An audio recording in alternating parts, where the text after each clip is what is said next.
जय सिया राम। इस वक्त हमारे सामने उपस्थित हैं ज्योतिषाचार्य चेतना कालरा जी, जो कि वास्तु के भी जानकार हैं, टैरो का रीडर हैं, हीलर हैं, रेकी ग्रैंड मास्टर हैं। स्वागत है आपका जी। जय सिया राम। जय सिया राम।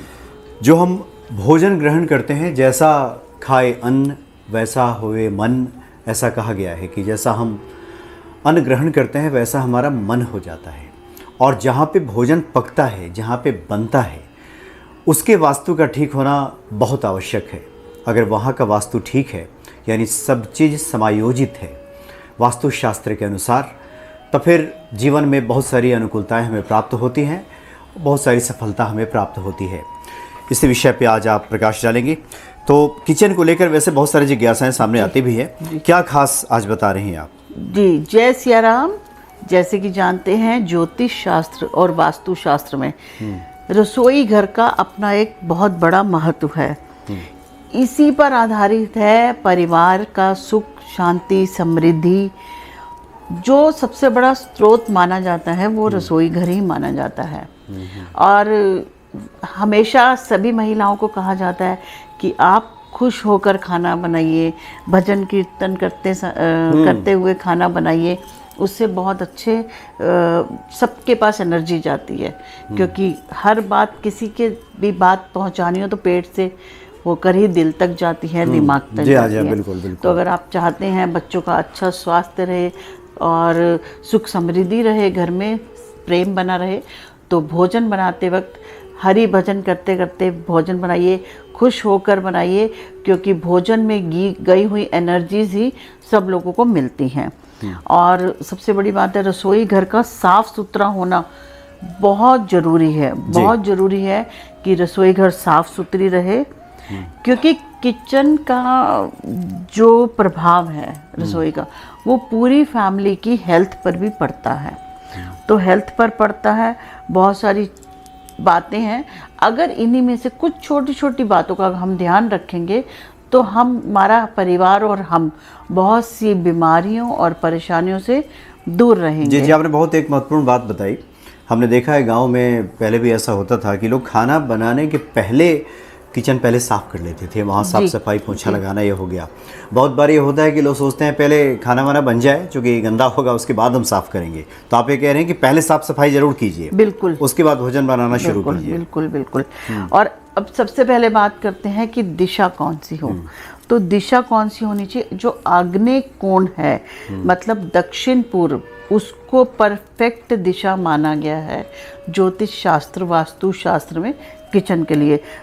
यहाँ पर क्या है, आग्नेय कोण में आपकी पाचन क्रिया ठीक रहती है, धन का आगमन रहता है।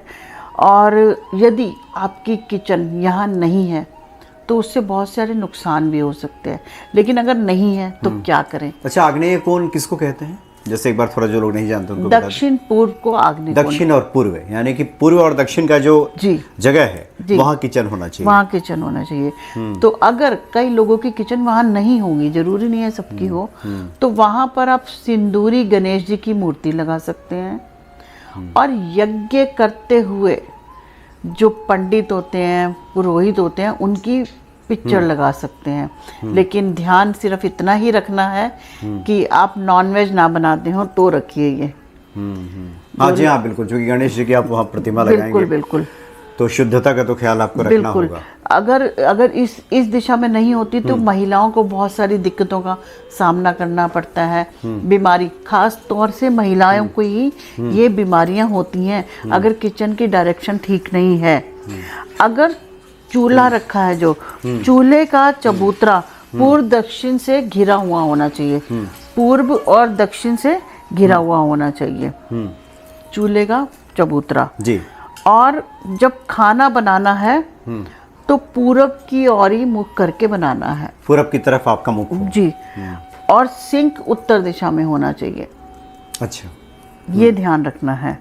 तो अब कुछ बातों का जिक्र कर लेते हैं जिनको आप ध्यान रखेंगे तो बहुत अच्छा रहेगा। पश्चिम की ओर मुंह करके खाना नहीं बनाना चाहिए। इससे एक तो आपको त्वचा के रोग हो सकते हैं और हड्डियों के रोग भी हो सकते हैं।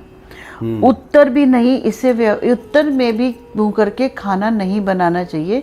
इससे धन और व्यापार में हानि हो सकती है। मतलब कोशिश करें कि आप अपना गैस का स्टोव चूल्हा ऐसा रखें कि आपका मुख पूरब की तरफ हो, उत्तर की तरफ भी नहीं होना चाहिए, दक्षिण पश्चिम की तरफ ना बनाएं। सुख शांति भंग होगी, परिवार में लड़ाई झगड़े बढ़ेंगे, तो उससे भी नुकसान होगा, तो उस तरफ भी ना करें। तो ऐसे इसका उपाय क्या है? क्योंकि बहुत सारे लोग जो आपको सुन रहे हैं उनके मन में ये आ रहा होगा कि जो लोग घरों में रहते हैं, लोग चिमनी लगा लिए हैं, बहुत सारे लोग घरों में, वो तो फिक्स हो चुका है, फिर वो क्या करेंगे? उनके लिए कुछ उपाय भी दिए जाएंगे, दिए जा रहे हैं। वैसे तो अगर लाल रंग का बल्ब हमेशा किचन में जलता रहे, छोटा बल्ब 0 वॉट का, वो बहुत अच्छा रहता है। देखिए, ये डिपेंड करेगा कि आपकी किचन में बहुत सारी चीज़ें हैं, उनको देखने पे। जैसे कि हम ये कह रहे हैं पूरब में खिड़की जरूर होनी चाहिए। अच्छा, पूर्व में खिड़की होगी तो बहुत अच्छा रहेगा, लेकिन चूल्हा उस खिड़की के नीचे नहीं होना ये चूंकि आप जो बता रही हैं वास्तु शास्त्र के अनुसार एक आदर्श किचन की बात कर रही है कि अगर ऐसा बना लिया जाए तो फिर क्या कहने, लेकिन मुश्किल है। देखिए, किचन में पूरब की ओर खिड़की शुभ मानी जाती है, पूरब की तरफ, वहाँ धन धान्य की कमी नहीं रहेगी कभी भी। कभी देखिए, कई लोगों के घर में खाने की कमी रहती है, दिक्कत से कमा रहे हैं, खाना कहाँ से आएगा? पैसा से। तो पैसा होगा तो खाना भी आएगा। तो पूर्व की ओर अगर खिड़की हो तो ये शुभ मानी जाती है। अगर पूर्व की तरफ मुख करके खाना बनाएंगे, सुख समृद्धि स्वास्थ्य सब कुछ उत्तम रहेगा घर में, तो इस बात का ध्यान रखना चाहिए। देखिए, महिलाएं जो होती हैं वो दक्षिण की ओर मुंह करके खाना बनाएंगी तो सबसे ज़्यादा दिक्कत महिलाओं को ही होगी। महिलाओं को कुछ ऐसी बीमारियों का सामना करना पड़ सकता है जिससे कि उन्हें मुश्किल हो सकती है, प्रॉब्लम हो सकती है। तो दक्षिण की तरफ मुंह करके खाना ना बनाएं। अब हम इस पर भी देखिए, इसके लिए मैं जो क्या कर सकते हैं, इसके लिए हम अगले एपिसोड में बात करेंगे। अच्छा, कि इससे बचने के क्या उपाय हैं। अभी सिर्फ आप चेक कीजिए, तो आप बेशक कमेंट कर सकते हैं हमारी वीडियो के नीचे कि आपकी यहाँ है तो हम क्या करें, यहाँ है तो यहाँ आप परामर्श भी कर सकते हैं। अच्छा, किचन में कोई भी नल ना टपके, घर में कहीं भी नहीं टपकना चाहिए। ये बहुत कॉमन सी बात है, लेकिन पता होते हुए भी हम लोग कभी लापरवाही बरतते हैं, इससे धन की हानि होती है। देखिए, आरओ में से पानी निकलता रहता है आजकल, तो भाई सबके घर में है। तो जो आरओ का पानी है उसको भी व्यर्थ ना होने दे। कोई बाल्टी लगा के उसमें स्टोर करके पोछे लगवा लो, बाथरूम में गिर दो, पौधों में डाल दो। अच्छा, जो वेस्ट वाटर इसको कहते हैं, वो जो गिरता रहता है, क्योंकि पानी साफ करेगा तो गिरता रहेगा। तो आप देखिए कितना वेस्ट होता है पानी, वो तो वेस्ट हो रहा है ना। तो एक बाल्टी बड़ी सी लगा के उसमें भर के उसको टॉयलेट में डाल दें, पौधों में डाल दें, पोछे लगा लें, तो ये कार्य कर सकते हैं आप। किचन में कभी भी झाड़ू पोछा चप्पल ना रखें, अन्नपूर्णा माता क्रोधित हो जाएंगी और घर में भोजन की कमी बनी रहेगी। झाड़ू चप्पल पोछा ना रखें रसोई में, इस बात का ध्यान रखें। रसोई में हमेशा स्नान करके जाएं। अच्छा, कई लोग घरों में तो है ही ये मान्यता, लेकिन आजकल थोड़ा स्कूल वगैरह भेजना होता है बच्चों को, तो जल्दी करते हैं, तो थोड़ा सा ध्यान रखें। लक्ष्मी, क्योंकि घर की स्त्री को लक्ष्मी माना जाता है, तो वो नहा धो के किचन में जाएंगी तो धन की कमी नहीं होगी। रसोई में कभी भी हाथ ना धोएं, ये बहुत बुरा माना जाता है और इससे बीमारियां भी हो जाती हैं, क्योंकि कोई भी हाथ धोएगा तो बीमारियां भी होगी। मतलब खाना खाने के बाद रसोई के नल में हाथ ना धोएं। देखिए, हम लोग क्या करते हैं, इधर से या उधर से रसोई में हाथ धोए, फिर खाना बनाना शुरू करा या कुछ करा, खाना बनाने के बाद हाथ धो लिए। वो थोड़ा सा इजी लगता है ना कि बाथरूम में जाएंगे खोलेंगे तो इजी लगता है, हाथ धो लेते हैं, तो नहीं धोने चाहिए। किचन कैसा होना चाहिए, इस पे बात करेंगे। किचन खुला और चकोर होना चाहिए, स्क्वायर होना चाहिए, चौरस। और फर्श और दीवारों पर आप पीला रंग, नारंगी रंग या गेरुआ रंग ले सकते हैं, लेकिन स्काई ब्लू रंग से हमेशा दूर रहें, आसमानी रंग से। जो पत्थर होता है, सेल्फ का पत्थर होता है, उसे ग्रीन, मेहरून, वाइट यूज़ कर सकते हैं आप लोग। कोशिश कीजिए ब्लैक ना हो, मोस्टली ब्लैक होता है, लेकिन ना हो तो अच्छा है। ग्रीन, मरून, वाइट हो जाए तो अच्छा है। किचन हमेशा आग्नेय कोण में ही होना चाहिए, इस बात का विशेष ध्यान रखें। किचन हमेशा आग्नेय कोण में ही होना चाहिए। और पूर्व दिशा में खिड़की और रोशनी होनी चाहिए। ईशान कोण में पानी रखने की जगह बनाइए। जैसे हमने कहा था ईशान कोण में फव्वारा रखने अच्छा रहता है, तो ऐसे ही किचन की ईशान कोण में ना पानी की व्यवस्था कीजिए। ईशान कोण कहते हैं पूरब और उत्तर की कोने को। जी जी, ईशान कोण। तो रोशनी प्रॉपर होनी चाहिए किचन में। पूजा का स्थान नहीं बनाना चाहिए किचन में, शुभ नहीं माना जाता। ठीक है। किचन के पास कहीं भी बाथरूम या टॉयलेट ना हो। टूटे बर्तन झाड़ू ना रखें। किचन में एग्जॉस्ट फैन जरूर लगाएं, क्योंकि उससे आपकी जो नेगेटिविटी है या धुआं है, गलत चीज़ें वो चले जाते हैं। मतलब एग्जॉस्ट फैन लगाना चाहिए। जी जी, जरूर लगाना चाहिए। सिंक और स्टोव एक साथ ना रखें। स्टोव खिड़की के नीचे ना रखें। जो गैस का चूल्हा है कभी भी खिड़की के नीचे ना रखें, इस बात का ध्यान रखें। चूल्हे के ऊपर किसी भी तरीके की सेल्फ नहीं होनी चाहिए, ऊपर से खुला होना चाहिए। बर्तन या तो स्टील के इस्तेमाल कीजिए, स्टील के इस्तेमाल ना कीजिए, क्षमा करें, स्टील के इस्तेमाल ना करें। पीतल और तांबे के बर्तन लीजिए, जैसे पहले होता था। मुश्किल है ये काम, लेकिन पीतल और तांबे के बर्तन देखिए, जो लोग भी सुन रहे हैं इसको सुन के परेशान ना हो, क्योंकि आप आइडियल किचन की बात कर रहे हैं। बिल्कुल, आदर्श किचन। अभी क्या चल रहा है, अभी क्या मजबूरी है, ये अलग बात है। अभी तो आप बता रही हैं कि ऐसा होना चाहिए। ऐसा होना चाहिए हमारे शास्त्रों के हिसाब से, ज्योतिष के हिसाब से, वास्तु के हिसाब से। जी, पीतल के बर्तन होने चाहिए। पर मैं आपको एक बात बताऊं, दोबारा से लोग आ रहे हैं उस पे। हाँ, लौट के आ रहे हैं। ऐसा नहीं है। आप देखिए, बहुत घरों में पीतल के बर्तन शुरू हो गए हैं। और पहले ना वो अमीर इंसान होता था, सोना चांदी नहीं, पीतल के बर्तन है हमारे पास। पीतल महंगा थोड़ा सा है, धातु महंगी है थोड़ी, बाकी सबसे प्लास्टिक और स्टील से महंगी धातु क्योंकि स्टील एक तरह से एक लोहे का रूप है। तो स्टील और लोहे से दूर रहना चाहिए, और प्लास्टिक का कम से कम इस्तेमाल कीजिए। आजकल प्लास्टिक के बहुत बर्तन, माइक्रोवेव में रखना, ये करना है, वो करना है, तो थोड़ा इन चीज़ों से दूर रहें। और पीतल के और तांबे के बर्तन यूज़ करें, कॉपर बोलते हैं जिसको, तो उसमें पानी पीना चाहिए।